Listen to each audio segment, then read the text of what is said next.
Right. So what we are going to do here is place four people right there, Token in the same scenario that Kyle Rittenhouse found himself. Right. And see if they're able to make this shot in the bicep. So who is first? Who's going to go first? Here we can bring in our Antifa, Black Lives Matter thugs. You guys come on in. Come on in. Take your positions. In 3, 2. All right, skateboard his head. Brain thee. Okay, boom, bow. Okay, clear malfunction. Now go. See if you can get in the bicep. Nope, you missed. He is not guilty. He deserves a not guilty verdict, and I sure hope he gets it, because you know what? Kyle Rittenhouse would probably make a pretty good congressional intern. We may reach out to him and see if he'd be interested in helping the country in additional ways. Kyle Rittenhouse is desperately looking for allies, but maybe he should have some kind of standards, because you know who rose to his defense? Nicholas Sandmann. You remember Nicholas Sandmann?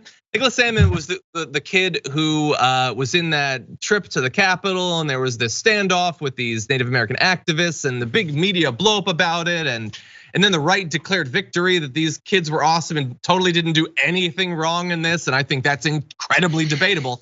But anyway, Nicholas Sandmann has written an op-ed in the Daily Mail about Rittenhouse, and I want to read a little bit of this because I think it's quite revealing. It says, the parallels between me and Kyle Rittenhouse are impossible not to draw. But you don't have to. Why would you do that? He murdered people. Anyway, he says Kyle was 17 years old when he became a household name after that terrible tragedy in Kenosha. Tragedy. Which tragedy? What was the nature of the tragedy? Oh, did he shoot multiple people? Did he go there with a gun and shoot multiple people? Maybe be more specific. And he talks about his thing, blah, blah, blah, at the Lincoln Memorial. He says Kyle was almost immediately labeled a white supremacist and a domestic terrorist. To many, my red MAGA hat clearly meant that I was a racist. No, that was totally unfair. You wear the MAGA hat because you're so open-minded on topics of race. That's why you identify with Donald Trump, of all people. Anyway, he says the attacks on Kyle came from the national news media just as they came for me. They came quickly, without hesitation, because Kyle was an easy target that they could paint in the way they wanted to. And I just want to say, I love some of the word choice in this op-ed. He was an easy target, okay? Not the people he shot. They were not targeted. He's being targeted. Let's see, he goes on to say, he's the target of character assassination. He says, from my own experience, I know that this cannot be easy for Kyle. While I have waited to comment on the facts of Kyle's case until the trial ends, I cannot hold back on the media's public execution of him before the trial is concluded. So he's being targeted, he's being assassinated, he's being executed, not the people that he shot, the multiple people he killed, the other people he shot.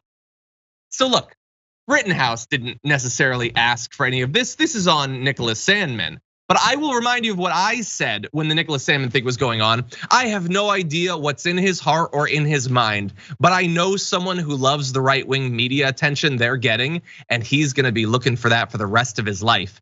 I didn't make him stand up in support of a guy who killed a bunch of people and then use a bunch of terminology that implies that the shooter is the one who's being targeted. He decided to do that. So we're gonna keep up our watch of Nicholas Sandmann. We had this big debate across the country. Was he unfairly maligned for what happened on that one day? Perhaps, but we're gonna be watching going forward, and just wait until you see what he is going to say and do to continue being a darling of the right.